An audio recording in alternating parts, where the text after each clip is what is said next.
ሰላም እንዴት ናችሁ? ዛሬ ደግሞ ስለ አብሶሉት ቫሊዩስ ኦፍ ራሽናል ነምበር እየላችሁ መጥቻለሁ። ትናንት ባለፈው ቪዲዮ ደግሞ ምንድን ነበር ያየነው? ኦፕሬሽንስ ኦን ራሽናል ነምበር ኦፕሬሽንስ ኦን ፍራክሽናል ነምበር ነበር። ዛሬ ደግሞ አብሶሉት ቫሊዩስ ኦፍ ራሽናል ነምበርስ በሚል ርዕስ መጥቻለሁ ማለት ነው። ስለዚህ ዘ አብሶሉት ቫሊዩ ኦፍ ራሽናል ነምበር ኤክስ ዲኖትድ ባይ አብሶሉት ቫሊዩ ኦፍ ኤክስ ነው። የኤክስ አብሶሉት ቫሊዩ ዲኖትድ የሚሆነው ወይም ደግሞ የሚወከለው በኤክስ ይወከላል። ሶ ዘ አብሶሉት ቫሊዩ ኦፍ ኤክስ ዲፋይንድ የሚደረገው ዘ አብሶሉት ቫሊዩ ኦፍ ኤክስ ዲፋይንድ ሲደረግ አብሶሉት ቫሊዩ ኦፍ ኤክስ ሶስት ፖሲብል ቫሊዩ ወይም ደግሞ ሶስት ቫሊዩዎች ሊኖሩት ይችላሉ። የመጀመሪያው አብሶሉት ቫሊዩ ኦፍ ኤክስ ማን ሊሆን ይችላል? ኤክስ ሊሆን ይችላል። ዘ አብሶሉት ቫሊዩ ኦፍ ኤክስ ኤክስ ሊሆን ይችላል። መቼ ነው ኤክስ የሚሆን? ኢፍ ኤክስ ግሬተር ዛን ዜሮ፣ ኤክስ ከዜሮ በበለጠ ጊዜ ዘ አብሶሉት ቫሊዩ ኦፍ ኤክስ ራሱ ኤክስ ነው ማለት ነው። ለምሳሌ ዘ አብሶሉት ቫሊዩ ኦፍ ዘ አብሶሉት ቫሊዩ ኦፍ 5 which is equals to ማን ነው የሚሆን ማለት ነው? ራሱ 5 ወይም ደግሞ 5 ነው የሚሆን ማለት ነው። ምክንያቱም ኤክስ ከዜሮ የበለጠ ከሆነ ስለዚህ ዘ አብሶሉት ቫሊዩ ኦፍ ኤክስ ራሱ ኤክስ ነው እንዳልነው ሁሉ አሁንም ዘ አብሶሉት ቫሊዩ ኦፍ 5 5 ይሆናል ማለት ነው፣ ወይም ደግሞ 5 ይሆናል ማለት ነው። ሌላው ሁለተኛው ፖሲቢሊቲ ምንድነው? ዘ አብሶሉት ቫሊዩ ኦፍ ኤክስ which is equals to ማን ሊሆን ይችላል?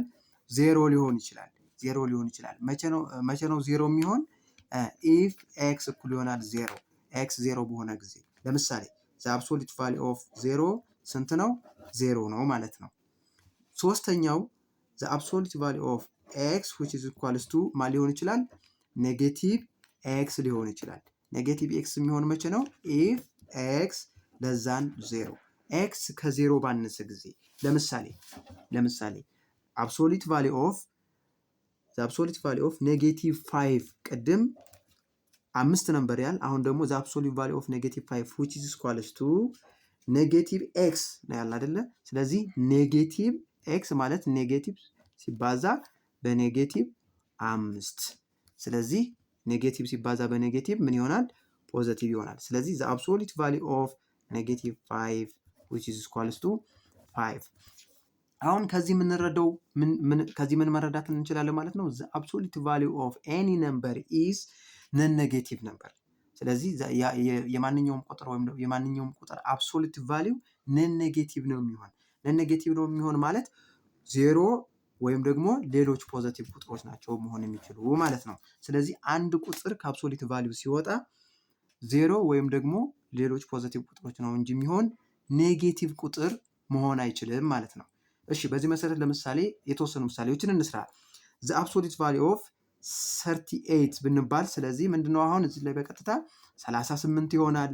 ዘ አብሶሉት ቫሊዩ ኦፍ ኔጌቲቭ 38 ብንባል 38 ነው የሚሆን ማለት ነው። ስለዚህ ፖዚቲቭም ቢሆን 38 ነው፣ ኔጌቲቭ 38 ቢሆን ከአብሶሉት ቫሊዩ ሲወጣ ወይም ደግሞ ከአብሶሉት ቫሊዩ ሲወጣ ወይም አብሶሉት ቫሊዩ 38 ይሆናል ማለት ነው። ዜሮ ቢሆንም ምንድነው ማለት ነው? ዜሮ ነው የሚሆን ማለት ነው። ስለዚህ ይህንን ካየን አሁን የተወሰነ ኢቫሉዌሽን እንስራ።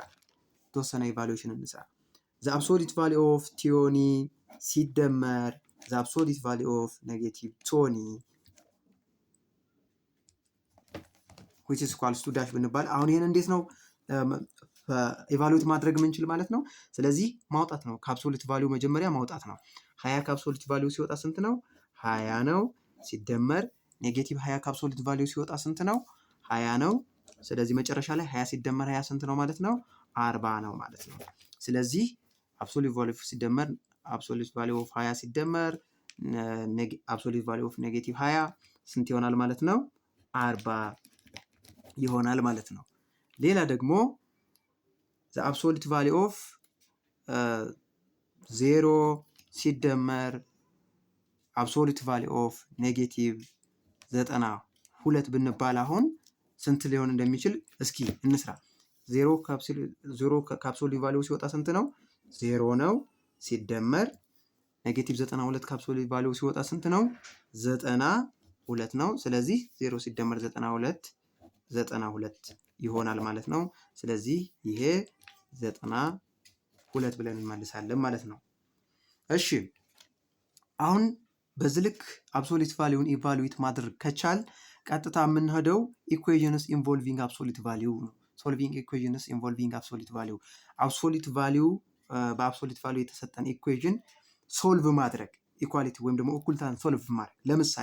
ለምሳሌ መጀመሪያ አንድ ህግ እናያለን። ፎር ኤኒ ኔጌቲቭ ነምበር ኤ ነን ኔጌቲቭ ብትሆን ኤ ፎር ነን ኔጌቲቭ ብትሆን ማን ኤ ነን ኔጌቲቭ ብትሆን፣ ስለዚህ ዘ አብሶሉት ቫሊዩ ኦፍ ኤ which is equals to ኤ የሚለው ኢምፕላይስ የሚያደርገው ወይም ደግሞ የሚያመለክተው ምንድን ነው? ሁለት ፖሲብል ቫሊዩ ነው እንዳለ ነው የሚያመለክተው። የመጀመሪያው ኤክስ which is equals to ኔጌቲቭ ኤ ልትሆን ትችላለች፣ ኦር ኤክስ which is equals to ኔጌቲቭ ኤ ልትሆን ትችላለች ብለን ነው የምንነሳ። ስለዚህ አሁን በዚች ደንብ መሰረት ወይም ደግሞ በዚች ሩል መሰረት አሁን ኢኩዌሽን ኢንቮልቪንግ አብሶሉት ቫሊዩን ሶልቭ ማድረግ እንችላለን። ለምሳሌ አብሶሉት ቫሊዩ ኦፍ ኔጌቲቭ 12 which is equals to ይቅርታ ይህንን አብሶሉት ቫሊዩ ውስጥ የሚገባውን ቫሪያብል እናድርገው ወይም ደግሞ በዚህ መሰረት ኤክስ እናድርገው። እኛ ሶልቭ የምናደርገው ወይም ደግሞ ማወቅ የፈለግነው የቫሪያብሉን ዋጋ ስለሆነ ማለት ነው። ለምሳሌ በዚህ መሰረት አብሶሉት ቫሊዩ ኦፍ ኤክስ which is equals to 32 ብንባል ስለዚህ አሁን የኤክስን ዋጋ ፈልጉ ብንባል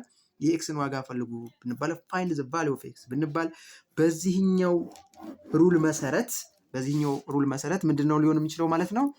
አብሶሉት ቫሊዩ ኦፍ ኤክስ which is equals to 32 የሚለው ላይ አሁን ሶልቭ ማድረግ ስንጀምር ምን ብለን እንነሳለን ማለት ነው? በቀጥታ ኤክስ which is equals to 32 or x which is equals to ኔጌቲቭ 32 እንላለን ማለት ነው። ስለዚህ ኤክስ እዚህ ውስጥ ያለችው አብሶሉት ቫሊዩ ውስጥ ያለችው ኤክስ ወይ 32 ነው የምትሆን፣ ካልሆነ ደግሞ ማን ነው የምትሆን ማለት ነው? ኔጌቲቭ 32 ነው የምትሆን ማለት ነው።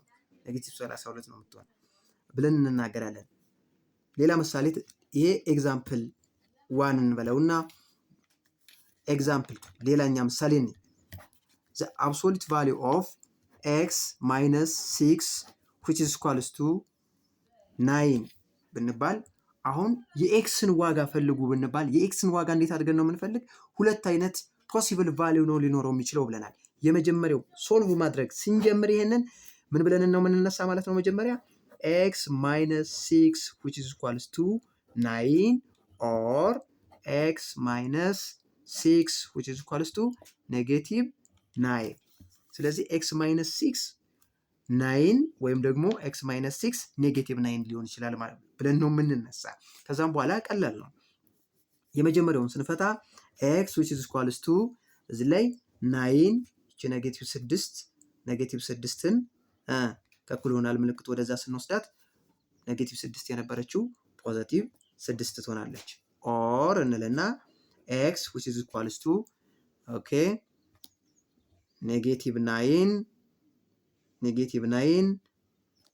ይችላል አሁን ወደዛ ስንወስዳት 6 ትሆናለች ማለት ነው። ስለዚህ x which is equals to 9 plus 6 15 or x which is equals to ኔጌቲቭ 9 plus 6 ኔጌቲቭ 3። ስለዚህ የዚህ ሶሉሽን የኤክስ ዋጋ መሆን የሚችለው ማን ነው ማለት ነው? ኤክስ 15 ወይም ደግሞ ኔጌቲቭ 3 ነው ልትሆን የምትችለው ማለት ነው። እሺ ኤግዛምፕል 3 አንድ ምሳሌ እንስራና እንሄድ። the absolute value of x minus 6 ብለን የዝን የመጀመሪያውን which is equals to ኔጌቲቭ 9 ብንል ግን ይሄ መልሱ ምንድን ነው? since the absolute value of a number cannot be negative or it must be non-negative number ወይም ደግሞ non-negative number መሆን ስላለበት የቁጥሮች absolute value ኔጌቲቭ መሆን ስለማይችል ስለዚህ ይሄ ምንድነው የምንለው ማለት ነው? ሃዝ ኖ ሶሉሽን ነው የምንለው ማለት ነው። ሶሉሽን የለውም ብለን እንናገራለን ማለት ነው። አመሰግናለሁ። በሌላ ቪዲዮ እስከምንገናኝ ደህና ሁኑ።